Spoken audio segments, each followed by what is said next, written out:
O Brasil consegue manter um porta-aviões de verdade? Ou isso é apenas uma fantasia estratégica? A gente não está falando de simplesmente comprar um navio gigante. Estamos falando da tripulação, das aeronaves, de escolta, do combustível, da logística e principalmente da doutrina militar para operar tudo isso. Porque a pergunta que realmente importa não é se o Brasil deveria ter um porta-aviões. A pergunta real é: o Brasil conseguiria operar um grupo de batalha de porta-aviões em um cenário de guerra real? Quando se fala em porta-aviões, muita gente imagina só o navio, mas um porta-aviões sozinho é um alvo.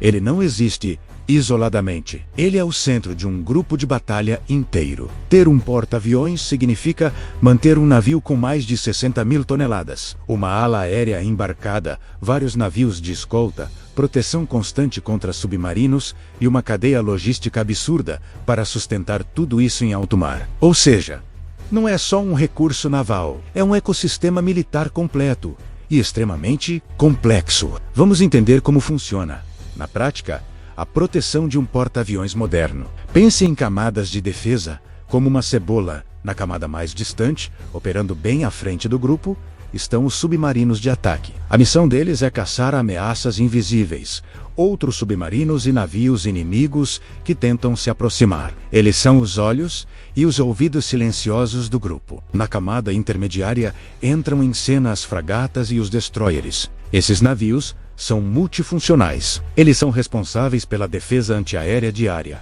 usando mísseis e radares sofisticados para derrubar aeronaves e mísseis inimigos. Também fazem a guerra anti-submarino, caçando qualquer coisa que os submarinos amigos não pegaram. Além disso, realizam guerra eletrônica e podem lançar mísseis de cruzeiro contra alvos em terra ou no mar. São os guarda-costas armados até os dentes. Agora, a camada aérea. A proteção aqui vem da própria ala, embarcada no porta-aviões. Estamos falando de esquadrões de caças de defesa aérea, que patrulham o céu em um raio de centenas de quilômetros. Temos também as aeronaves de alerta antecipado, que são como radares voadores, detectando ameaças muito antes que elas cheguem perto do grupo de batalha. E claro, os helicópteros anti-submarino, que são a última linha de defesa contra ameaças submersas. E tem um elemento que quase ninguém lembra, mas que é vital: os navios de reabastecimento, sem combustível, sem munição e sem peças de reposição.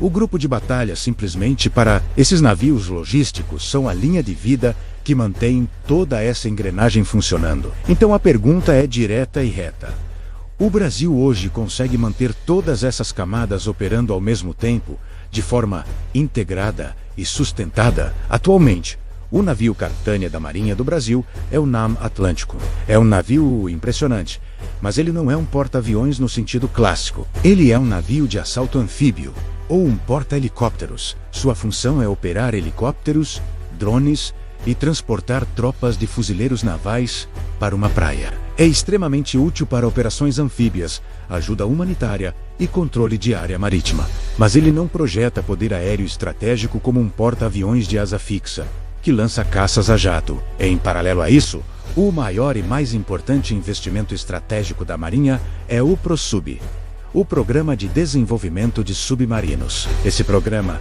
está entregando submarinos convencionais modernos da classe Riachuelo e desenvolvendo o futuro submarino de propulsão nuclear, o Álvaro Alberto. Isso não é uma coincidência. A opção pelos submarinos é uma decisão estratégica clara.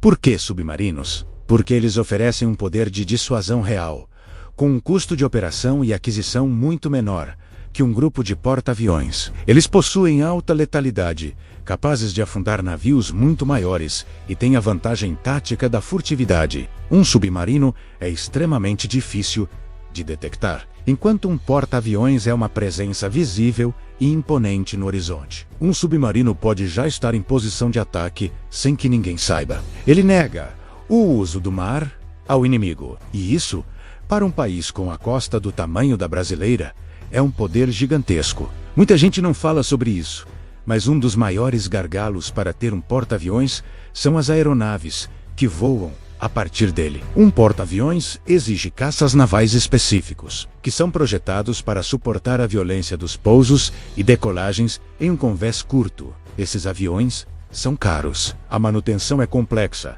e os pilotos precisam de um treinamento extremamente especializado e constante. A doutrina de aviação naval de asa fixa, que foi perdida com a desativação do porta-aviões São Paulo, teria que ser criada praticamente do zero. E isso não é algo que se faz da noite para o dia. Leva décadas, custa bilhões e envolve riscos elevados no processo. Não é só comprar os aviões. É criar toda uma cultura e uma estrutura de aviação naval de combate, desde os mecânicos até os pilotos de elite. Agora, chegamos ao ponto que mais derruba projetos de porta-aviões no mundo todo. A logística. A sustentação da operação, um grupo de batalha de porta-aviões consome milhões de litros de combustível por semana, toneladas de munição, alimentos e peças de reposição. Tudo isso precisa chegar ao grupo em alto mar, de forma contínua e segura. Países que operam porta-aviões com eficiência, como os Estados Unidos, possuem cadeias logísticas globais, com bases navais espalhadas pelo mundo, e uma frota gigantesca de navios de apoio. Já o Brasil teria que sustentar toda essa operação complexa, focado primariamente no Atlântico Sul. E aqui surge a pergunta incômoda: ter um porta-aviões gera mais dissuasão real ou apenas drena recursos que poderiam ser usados para fortalecer toda a marinha? Comprando mais fragatas, mais submarinos e modernizando a frota existente, a estratégia marítima do Brasil é historicamente defensiva e focada na dissuasão. O objetivo é proteger nossa zona econômica exclusiva, o nosso pré-sal, as nossas linhas de comércio marítimo e a nossa imensa costa. Nesse cenário, uma combinação estratégica de submarinos modernos, fragatas da classe Tamandaré, um sistema robusto de defesa costeira com mísseis e uma aviação de patrulha e ataque baseada em terra pode gerar mais poder real e mais dissuasão efetiva do que um único e caríssimo grupo de porta-aviões. Não é por acaso que, nos planos de longo prazo da Marinha, a hipótese de um porta-aviões de propulsão nuclear só aparece como uma possibilidade para depois de 2040. E mesmo assim, é algo distante e condicionado a um cenário econômico e estratégico muito diferente do atual. Então, vamos fechar com a pergunta certa: a que realmente importa para a defesa do nosso país?